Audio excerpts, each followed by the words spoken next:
The drafts have been going so quick, honestly, on both sides. It will mean Ruler likely to get Jinx here. Has been on the Aphelios the last couple games around. And Jinx, with that engaged, they're hovering. Oh, they're actually just going to lock it in. Wow. So it is just going to be the Rakan. They're really highly prizing this engage. That is a lot of priority onto this Rakan, especially with Lulu not banned.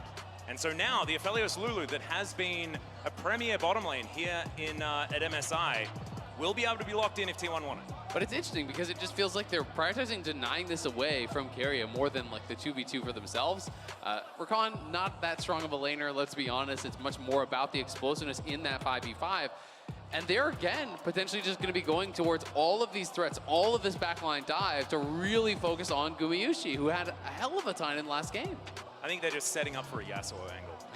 It's going to pick all that the would knockouts. Be hype, game 5. Yeah, that is how you do it. But all jokes aside, it is just a lot of what made JDG able to win these team fights in the previous game. They're just going to try and do it on the red side, and the Jinx, I think, is actually very important. Ruler is so good at any sort of champion that can execute on spacing, and his spacing with the biggest range in the game is devastating for a lot of teams, but he's going to have to try and find a way to stay safe, because there ain't a lot of peel with a Rakan who wants to be going forward. And you do see JDG also pivoting away, or rather denying the Tristana to T1. And even though Tristana itself wasn't really the focal point, I do think that JDG have shown that if T1 is effectively playing a one-threat comp, they are able to out-execute. They're able to out-team fight, and I do think it'll be a little bit harder without the Annie, but you already have a lot of the tools with the Rakan and the Gragas to ensure that Guma isn't in the fight, so taking away power picks that allow Faker to also have a bigger impact when it comes to damage is really big. Absolutely, and I do like that they early picked this Gragas here. Potentially, we are expecting it to go 369, but potentially it could be mid lane as well, right? It could be that option for a flex here towards Knight, but this is going to be really interesting. Are they going just full dive again? Are they going to commit heavily to that? Sejuani feels like it has been the option with all of these AD junglers getting banned out. Sejuani, of course, a lot of physical damage in the early stages. Has a knock-up as well, which I think is very, very important. 5th pick Yasuo coming through. That's what I'm looking for. But no, what we're actually looking for is LeBlanc versus Syndra. That's what everyone wants. Oh. That is what we want to see. Faker's LeBlanc versus Knight Syndra. That would be the ultimate matchup in the mid lane, and what a time to do it than in game number 5. So I think just throw the drafts out. We just need to watch that 1v1, and that's how we decide the series. Is that is going to be a Gwen locked in. A lot of magic damage available here for T1, and that is once again the Nautilus. Now, not going to be heading into an Annie, so maybe that helps it. I mean, you can hear the crowd react. They are not happy about the Nautilus pick here. The T1 fans audibly disappointed. God, is he actually going to do it? They're hovering. They're hovering. No, they're trolling me. Then maybe they were listening. Well, sylas is actually so good here. Yeah, I think sylas is a good matchup into the Nautilus. There's great ults to steal from the Nautilus as well as from the Maokai. Those are two of the really premier ones that you can take away. I love this pick. Also pairs really well with the Sejuani. It's a double melee pairing. So there's lots of ganking options here now for Kanavi. I think it's a really intelligent grab. Not only that, but one of the biggest powers of the Maokai is his ultimate, right? Just having the ability to either deny your opponent's dive, which, to be frank, that will still be good against JDG, but even with zoning off objectives and trying to force fights on your terms, it is really valuable. But if the opposing team also gets a Maokai ultimate, so much of that value is lost. As you mentioned, amazing matchup into the Nautilus as well. Nautilus doesn't have the damage to outtrade sylas if he can get multiple Kingslayer procs. And I think for me, the breaking point is what is going to happen here with this Gwen. Because Zeus actually was able to get so much damage done in the game where he did play it, and it does solve the issue that T1 have been running into, which is not enough damage in team fights. Yeah, not enough threats for sure. But I do have a little bit of a question about like how is it going to go for him, because it's of these ultimates that he can hijack, depth charge, wild growth, as well as the Nature's Grasp. It could be very, very scary. Here we are onto the Rift for game number 5. Which team will be going to the final of MSI 2023? That's what we're looking to find out here. Which team will have to fight through the lower bracket to get a rematch with their opposition? T1, they have the Maokai at the ready yet again. Has been so powerful, but this time JDG brought one of their own. And either T1, maintain their guaranteed, because of course there's a lower bracket win rate of getting to finals over the last years, or JDG get the highest guaranteed finish, right? Because if they make it to the finals, that's a guaranteed top 2 for them. Something that the organization has not been able to do. It's been only uphill. Of course, got the semis last Worlds. And they have a prime opportunity now. And have so many times been favorites for so many international competitions as well. JDG have been lurking for so many years. This would be massive if they can get there. As Zeus and 369 just fighting one another for a moment. And the body slam going to come through to win that one out for 369. Message received. 369 very clearly wanted to get that ward down. Zeus is trying to defend on that push, but not quite able to do so. He has resolved secondary, so it'll be interesting to see if Zeus is actually second wind to help deal with this matchup. He has started D-Shield. I'm just going to check on that. Yeah, so he is actually second wind. So D-Shield second wind is going to help to deal with a lot of this poke. 369, as we saw, is going E-Start here, which can be really effective in these early levels. Yep, Faker finding a decent little trade there on tonight, but nothing really to worry about at level 1 between these two. And on the bottom side of the map, you saw T1 standing on a ward. Thought that that was going to be potentially dangerous, but they are going to step out and try and take some control here of this lane.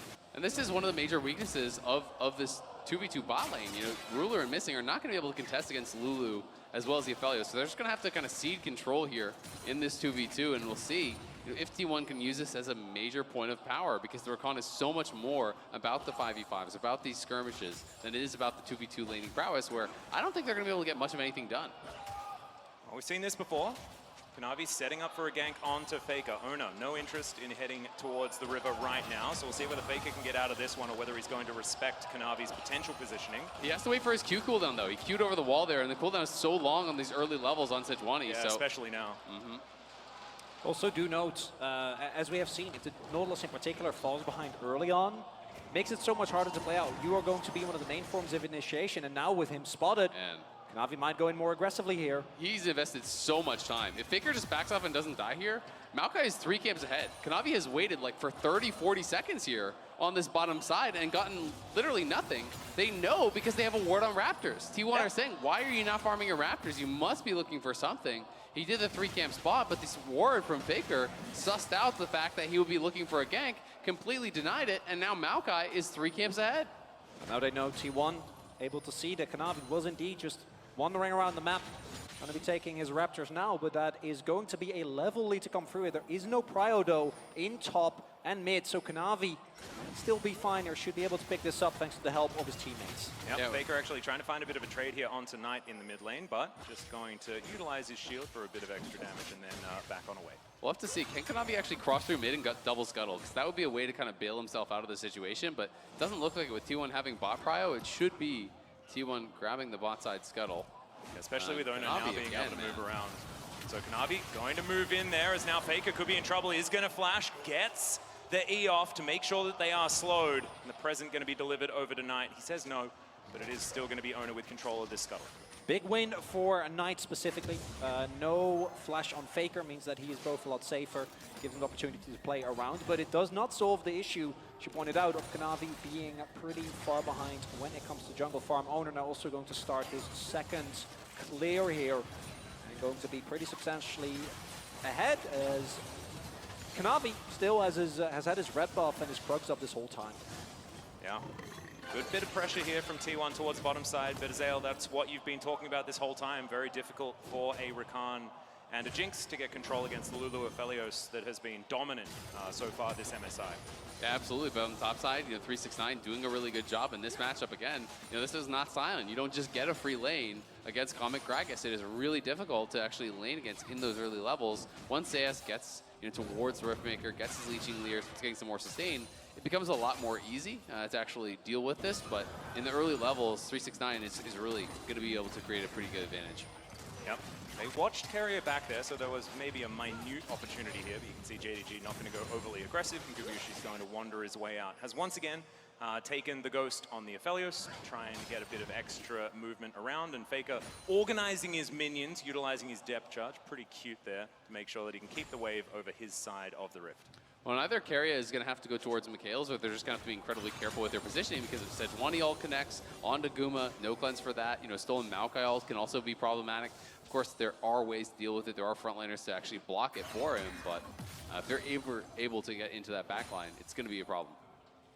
As we see now, T1 hasn't really been able to make use of the early lead that we did find on Oner. He does have an experience lead, but it's very minute, right? Like maybe a camp. I don't think that with the pace of how these games have been going, that is really going to be the main difference maker. And that means that as we move towards that inevitable Herald fight, because Dragons, I think, have been pretty low stakes, at least the first one, often given up, and it's also just a Chemtech Drake. I'll let that one go. Right on the edge of the cast there, as you can see, Zeus now dealing with a bunch of minions and 369, losing out on that trade as Faker engaged upon once again. Permafrost is fantastic, and Knight steals away an ult he doesn't even need to use for first blood. Nicely done. Kanavi has been spending so much time around mid lane trying to get Knight into a good spot. They know they had forced out that flash earlier, so they go right back to it. They don't even have to commit the stolen Nautilus ult. You can see Knight is actually moving down on the minimap, and look where Kanavi is. They're going to double blast cone over and try to use the stolen Nautilus ult to threaten a dive, but Faker is wise to it. He's running straight out towards bot. Is going to bail out as they now see them warded on the Dragon, but a nice look and a nice response from T1. Actually see the immediate pivot from JDG as well. Use the blast cone to just get on top of Dragon. Will be able to pick that up. And Kanavi actually getting the payoff for the earlier summoner that he blown as... Yeah, Faker still has his depth charge available, but no flash. Cannot get over that wall, so it's just going to be a Drake taken here by JDG. T1 just defensive posturing will be able to deal with this minion wave now. And right now, JDG able to get the early lead kill going over tonight, particularly on picks like the sylas that love to play extremely far forward, get the most value when you're aggressive, when you're able to skirmish, when you're in the thick of things. Snowballing the early laning phase, extremely powerful. Do see the top lane matchup slowly starting to equalize, and as expected, I think once Zeus does get to the Riftmaker, it really evens out. 369 should still be able, though, to dictate the pace of the lane, have prio whenever he feels like it. That might mean that JDG, when we get to this Herald setup, could have an advantage. Absolutely. And T1 is going to have really good Merc Treads value on the top side. Oh, yeah. You know, it's Gragas, it's sylas, and it's Sejuani, right? So you can see Merc Treads already completed by Faker. Zeus going to be going towards that as well. And T1 already onto this Herald. Looks like it will not be contested.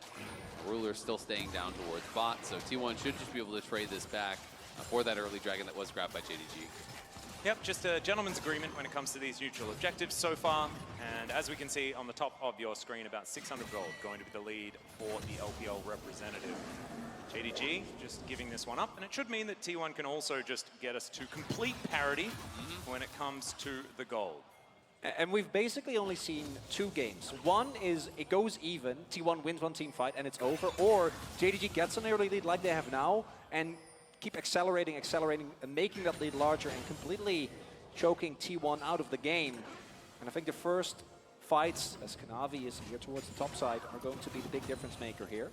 Interesting thing is, it feels like it's JDG that are playing the game for these Baron timings and utilizing the Baron to win the game, which used to be the T1 game plan, but T1 just haven't really been worried about it. If they're going to win, they're going to win a team fight and then take a Nexus instead of a Baron.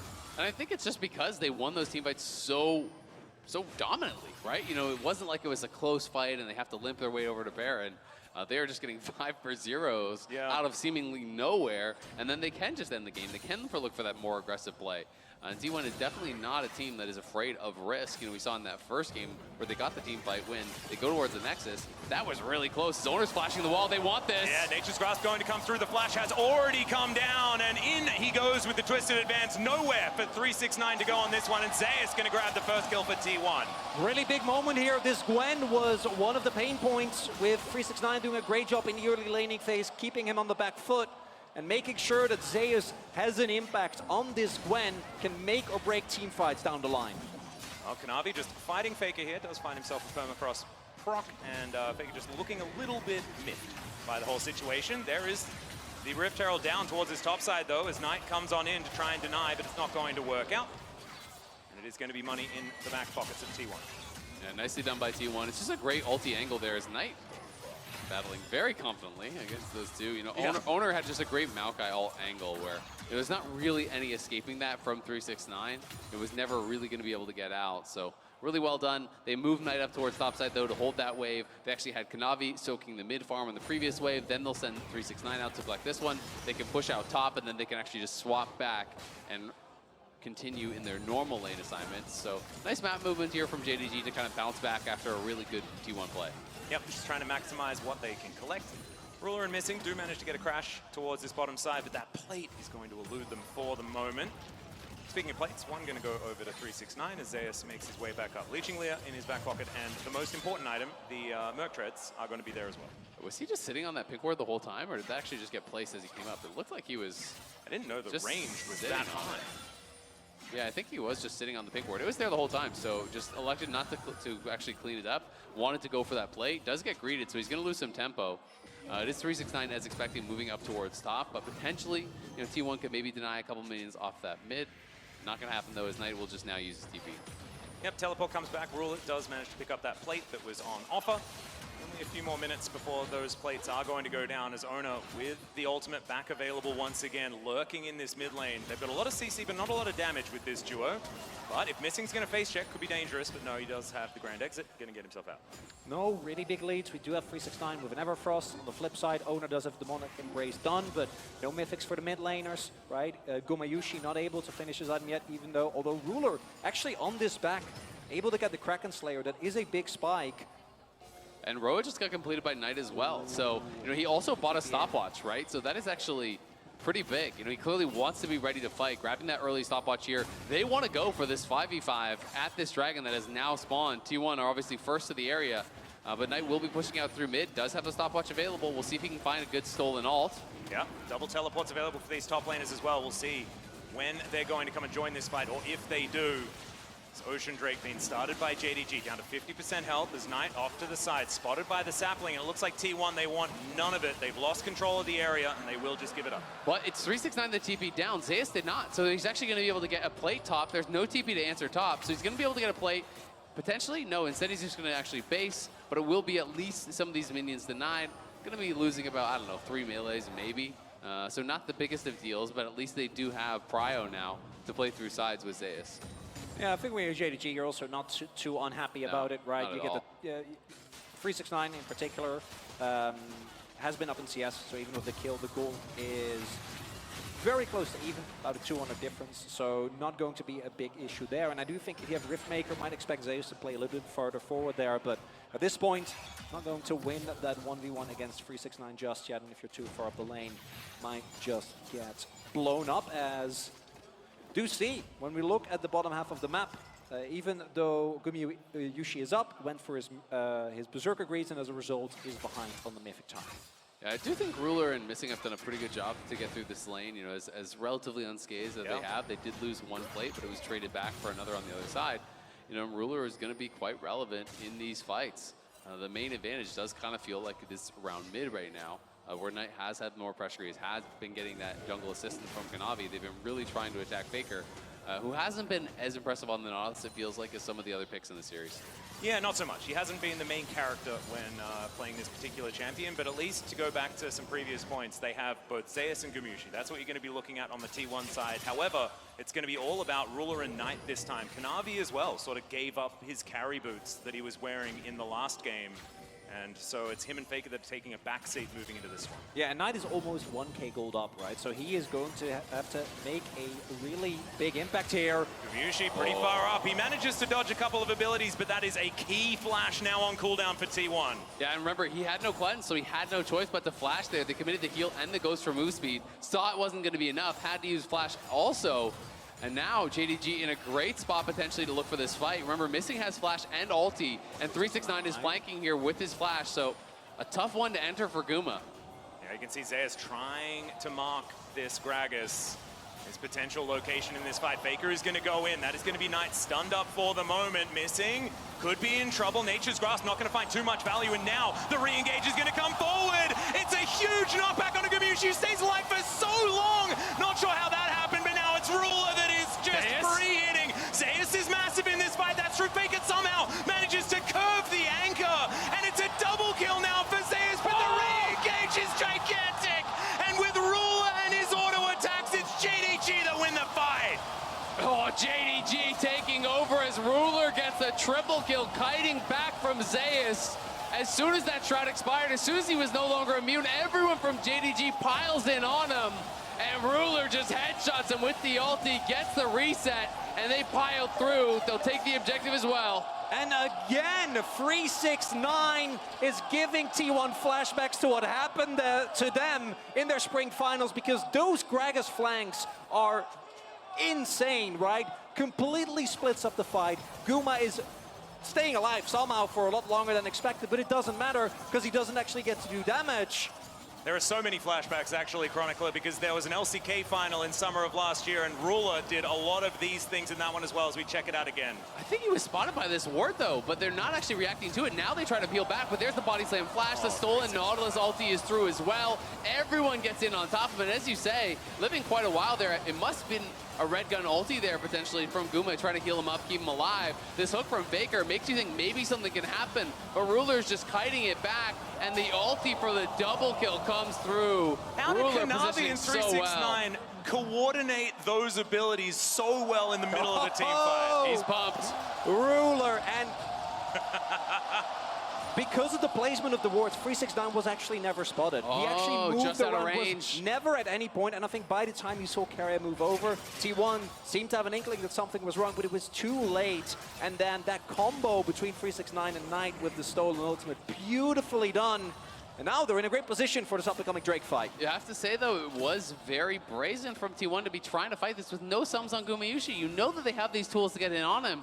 It looked a lot closer, honestly, than I thought it was going to once they had that initial engage. But Guma with no sums, it's so hard to survive against all of the engage tools that JDG have. And now Ruler is really ahead of the curve.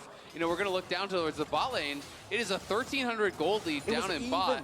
It is a over 1,000 gold lead in mid. JDG just always get their carries fed, it feels like. Oh, it's ridiculous. Their money in exactly the places that they need it as well. Knight and Ruler are so imperative to what JDG want to do as this game goes on. 18 minutes into this one, a couple of minutes away from the first Baron spawn. As T1 moving down towards this bottom side, but they have to deal with Shirley marching up this mid lane. Mushi standing forward. I don't know whether this one's going to get a charge. The hook is going to go wide.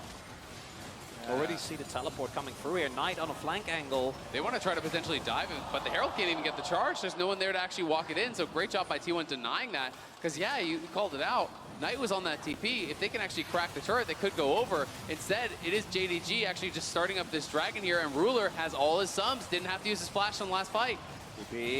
Vision going to be available here as T1 look to move in. There's the hook. It's going to connect. They look to just take one out of the fight immediately. Moonlight Vigil is going to do that as Ruler standing in relative safety for now, but they're not getting too much back. It's a fantastic ulti from 369, but can they actually get anything? Another hook is going to come through, but 369 gets himself out. Faker in a bunch of trouble. Azael is trying to help him, and Ruler is going to get excited. They managed to take down the Drake, and Oner, can you get over the wall? He doesn't have his flash available for now, and I think he's just dead. T1 going to have to give them the tree as they get themselves out. And I don't think you take that trade if you're T1. I don't think you're happy with that. More gold going onto Ruler. He didn't even have to blow his sums in that fight. And you see, Zeus at this point just doesn't do enough damage with the needles. And as a result, the front line from JDG stays alive for too long. I mean, JDG are just playing around it so well. Zeus, as you say, is not doing enough damage during his shroud. He has that immunity, but he's not able to actually really get it done during it. The initial start of the fight was looking really good for T1. They get this missing pick onto the Rakan. They're able to burst him down. It's a great ulti from Kanavi sneaking through onto Guma to delay some of the damage. But as they kite back, the ulti from 369 splits them all up. It allows Ruler some space to move forward. He's just spacing so incredibly well with the lethal tempo fully stacked. He's pulling back here, and Faker gets tagged by the zap. And what was it that even finished him off? Was it a corrupting? I don't even know what it was. Not sure, just Might some be damage red to come buff, through. red buff. Yeah. And most importantly, like this type of ebb and flow, we've seen how good JDG is at kind of managing the pace of these team fights. What I want to highlight as well is that even though they ended up taking down Missing, which is a big win, it was, I think, 3 ultimates. Oner throughout his, same for Faker, same for Guma, and in particular that last one, I think they were really missing at the end. Yeah, and get yourself a top laner that protects you like 369. Watching him walk in front of that hook that Faker threw out that was aimed perfectly for Ruler, that's a game decider on a hook like that. But he was there, managed to get it, body slammed out, and JDG walk away the victors. Absolutely amazing play.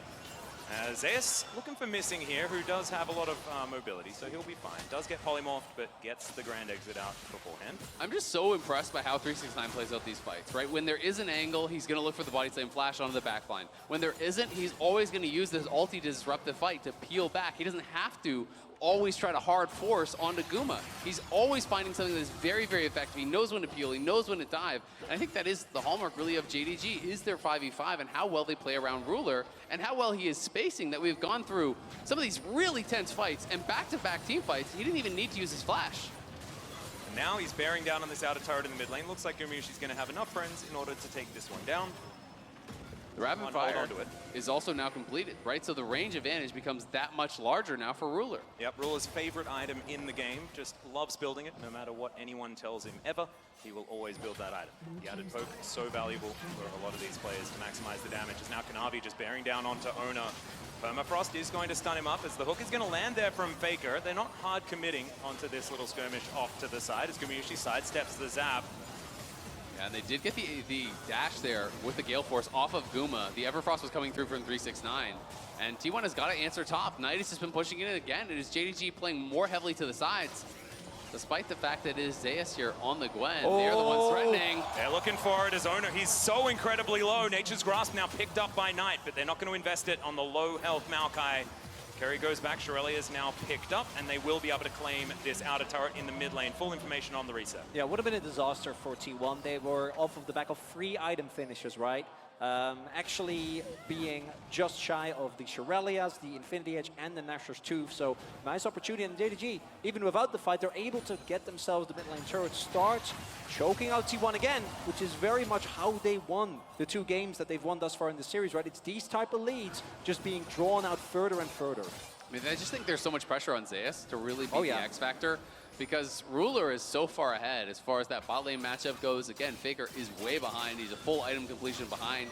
You know, it has to be Zeus really making things happen. He has gone towards the Nashers, which a lot of people really do look at as more of kind of that side lane item. Yep. But if you can get in onto Ruler, if you can find that connection onto the back line, he's going to be massive, and that's really what he has to look for. He has to find a way to get past all of the bodyguards that JDG have. And that's the main issue, right? Between Kanavi and 369, it seems like Ruler, even though he doesn't really have anything like a Kench, a Fresh, is still untouchable in every single fight. And it's this issue that T1 have to solve if they want to find their way to another final. But right now, it looks like JDG has just been able to deny any engage, any flank. Ruler is just never, ever touched. Yep, the best way to peel is to permanently CC every one of your opponents.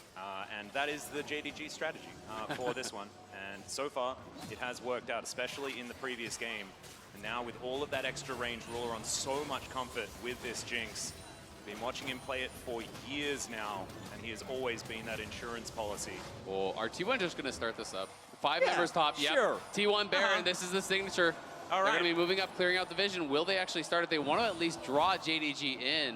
See if they can find some sort of a turn, but yep, here we go. 23 minutes in, Baron started. Yep, T1 back to their natural habitat. Let's see whether it is going to be nice to them this time around as Knight standing on a ward. They know exactly where everyone is. As Kanavi, he can get into this pit at any time. It's a 50-50 pretty truly as T1 are now looking to try and find the turn. The hook is going to connect onto the jungler as now missing with the quickness, but he's just going to die. Zeus diving into that backline, missing's going to go down, and Gumayusi is just gigantic. He goes golden, and now Kanavi is no damage to offer back. It's another team fight. The T1 win at 24.5 minutes. Why does this keep happening? T1 are just pushing through. They're going to have to go back to the Baron. They can't get Kanavi. Will they take the Dragon? Will they take the Baron? They're pinging onto both. It looks like they want to take it all here as Guma cleans up. And that time, Zeus got into the back line, crushes through Ruler. Guma flashed over the wall just to ensure that the damage backup was there from Zeus. And T1 Baron, it wasn't about the Baron, it was just about finding the one angle that allowed him to fight JDG. There was one player that they needed in order to get them over the line, and it was Baron. Absolutely. Ruler had just finished his IE prior to this fight, so I thought it was going to go his way, but the ulti from Nautilus, the follow-up from Zeus, right back in onto Ruler, and Ruler unable to get back. He flashes back, but it creates no space. He doesn't get over the wall, and in comes Guma, as you called out. T1 know their win condition, get in onto Ruler. They found the pick, but look at the pip back in live. It's JDG who are onto the Dragon here. They're going to move to Soul Point. They will be able to pick that one up. T1 with their Baron. We'll see whether they can get some map control and deny that one, but that is going to be in 5 minutes' time. The Red Bull Baron power play moving up towards that 2K mark, but it is barely an advantage. We still have a game on our hands, and I wanted to pan over to the Nexus to see the beads of sweat, you know, as the team fight happens. But JDG's Nexus gets to breathe a sigh of relief after that one. I mean, we were all thinking it. Oh, yeah. As soon as T1 starts winning that fight, you're like, is it going to happen again? All 3 games. It does not, as Kanavi's able to buy a lot of time, get away. JDG are on soul point here, but everyone is missing summoners now, so the engages become that much more important. And what we're seeing now, if we look at the gold, Guma actually even again with Ruler. Yeah. We've been going back and forth on this, but the really big thing is Zeus actually able to pick up what is now an almost 3,000 gold lead here over his opponent, where we can see the amount of gold on this Gwen. Once that death cap is finished, Ruler is going to have even less opportunity to play the game, because even, I think, a single set of needles will chunk him out. Absolutely. And at that point, you're going to be needing to work towards something like a BT to help you to deal with that. And he's going to have the death cap right now, so Zeus is absolutely massive. Knight is trying to work towards it, but Knight is a couple thousand gold behind where Zeus is. Zeus has also hit 16, by the way, so level 3 ultimate, death cap completed. If he gets into the back line, I agree with you, Cronicler, Ruler is toast.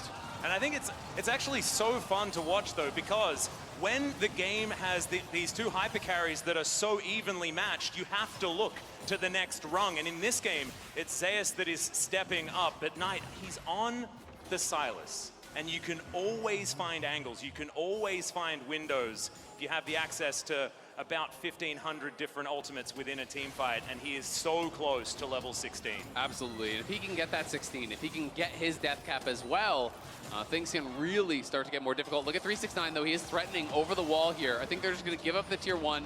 It is a big bear in power play here from T1. They're 3,500 gold that they have swung in their favor. Blue Trinket paying for itself there, spotting out 369 off on the flank as T1 move through the enemy jungle. Look to try and grab this inner turret here on this bottom side. 3,500 gold. It's going to be that Rebel Baron power play here for T1 as they just zone them away, utilize the Nature's Grasp, and now look for a reset. There you see the value, right? Zeus, with this death cap finished, with the lead he has, and Nashor's is going to chew through a turret in a matter of seconds. And yeah, thank you very much for pointing out that one, Azael, because you don't have a choice as Ruler, right? I don't even think that something like a BT, which is really good in this poke, is going to help you if Zeus ever actually gets on top of you. And on the flip side, because of that fight and how it played out, Gumayusi does have access to a BT right now, so it's going to be so much harder to take down in a split second, to something that JDG have been able to do throughout this entire series so well. Knight, though, has about 2K in pocket, so he's only a couple hundred gold away from completing his death cap here. Ooh. They really want to get him that death cap before they fight. It is such a massive spike. But T1 are really pushing the pace now. You know, they got this lead. They have been heavily, heavily forcing here. 369 in trouble. So much trouble as there's the depth charge. You got Polymorph not able to get himself out of the way. It's going to be an inner turret alongside a Gragas. T1 grabbed that one. Knight is teleported in, though, gets a massive amount of knockups as the Glacial Prison comes down. Oner is just buying so much space, though. What is that blast cone? Knocks everyone around, and Oner is going to be taken out. Faker finds the hook. Ruler is now able to free hit, though. Oh, that's 2 autos on Naguma, and he's just out of there. It's a 1-for-1 in the end, guys. Nothing to worry about. No biggie. That was so dicey. Ruler got a couple autos on Naguma there, and you really saw how quickly that fight could turn. But that was scary for JDG. 369 dying, and Knight arrives with the TP. I thought he was going to arrive just to die, and we could have seen JDG's series end right there, but they're able to fight back. They're able to survive. Yeah, really big here. 369 stay... even though he gets taken down very quickly, able to buy space, right, with his ultimate, which gives Knight down to Revan. As you mentioned, I thought that this was going to be a problem, but again, look at the position of Ruler here. He is completely unmatched. No one is on him except Oner, and without the damage prerequisite, he gets to get off so much. And the moment that Blast Cone comes through, you think Kanavi's dead, but thanks to the help of his team, actually able to stay alive. And then these rockets, Ruler stepping forward, getting a couple autos there. That's 3 autos on Naguma. Almost was able to knock him down. Death cap now complete for Knight. He has obviously passed 16. He's already up to level 17. We are at soul point here at JDG. Are moving towards it, but it's T1 who are going to be playing through mid, and JDG cannot ignore mid lane completely. Or T1 could just go for the inhib. This is going to get a little bit weird as T1 are not being responded to, so you could just send Zeus. Yeah, they have so much vision available here as well. You can see this triangle of control wards as 369 is going to get spotted on that flank. T1 here at the Dragon should be a 50-50, but missing. He's going to walk over that control ward. They know exactly where he is. Gets himself past. Soul is going to be denied here, but now Oner is in trouble. Down to 50% health. They dive on top of the Rakan. He's now trying to play safe.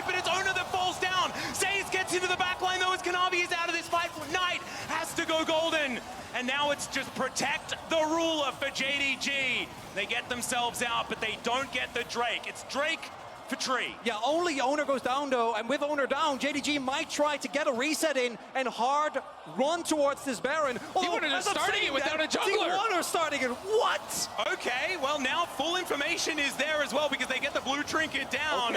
Okay, calm down. All right, I'm gonna have a sip of water, guys. Can we just ask the teams to chill out for a moment? Oh Just my a little God. bit. T1 are just staying in the area because they know that this could be a start here from JDG. T1 have 4 members here. Oner's respawning in 5. Well, Hook is going to land here as Faker just says, we're going in. Moonlight Vigil is kind of massive, but Ruler's gonna take down Faker. Zeus is huge, but he's dead! And it's a double kill for the Jinx. And T1 why? just give them a Baron. Why did T1 take that fight? It's a 4v5. You have full information. Faker hooks in, gives over 2 free kills. JDG take the Baron, and in the critical game 5, they take control. The overconfidence from T1 to say, yeah, no biggie, we don't have a jungler, we'll start up Baron. At least they recognize, hey, maybe that's not the best idea. But then to hard engage a 4 versus 5. Just why? I have no idea. They see them all. Clue. And all the damage here goes into Kanavi, right? Yes, missing is able to get Guma out of the fight, and as a result, there just isn't enough damage. They didn't even have the Gwen needles. Yeah, not even Gwen ulti available there. Faker knows he made a misstep, and it could be one that cost them the series. We'll see if T1 can battle back. It is Soul Point. The gold very even though, so T1, despite the misstep, absolutely can win this game. It's going to come down to the execution in the 5v5 as it feels like it has every single game.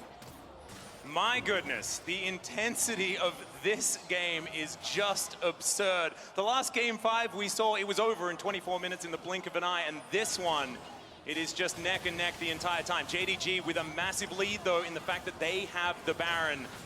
The map control is going to be there, and they have the ability to get towards this Drake, but you go back to that Drake fight, and the fact that Oner was able to take it is so huge for buying that extra bit of time, because otherwise, JDG could be looking at Baron push into Elder to get all of that control. Absolutely, and Guma now missing his flash, so it's so critical that he completed the GA. He needs to have that available. You look over on the other side, some of the luxury items coming through. The Maw is now done for Ruler. He has the stopwatch as well, and he, again, just never seems to need his summoners. It's insane how many tense fight Ruler gets through, and still having that flash available. So JDG trying to take all these tier 2s off the map, trying to extend themselves into an advantage here.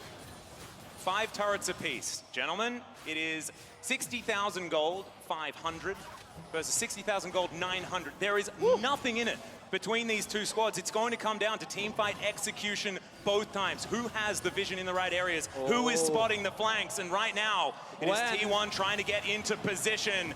Zeus could be the difference maker, but JDG could just run down the front door. Okay, Zeus, can you make it happen? He's biding his time as now Ruler has to deal with him. Oner gets into the backline, but Ruler flashes. Oh my God, he gets excited, and Gwen is not immune today. It's a double kill for Ruler, and I don't know what the option is going to be here for T1. They're going to TP back in. They're basing. They're going to use double TPs here. JDG are pushing for the win here. At 35 minutes, I think they may have done it off the back of Ruler just keeping cool. He held the flash after the last team fight, and now they're going to break down the Nexus turrets, and JDG will be waiting to see whether they get a rematch in the final of MSI 2023. And as T1 falls to the lower bracket, JDG guarantees themselves the highest finish. They will be waiting in that grand final.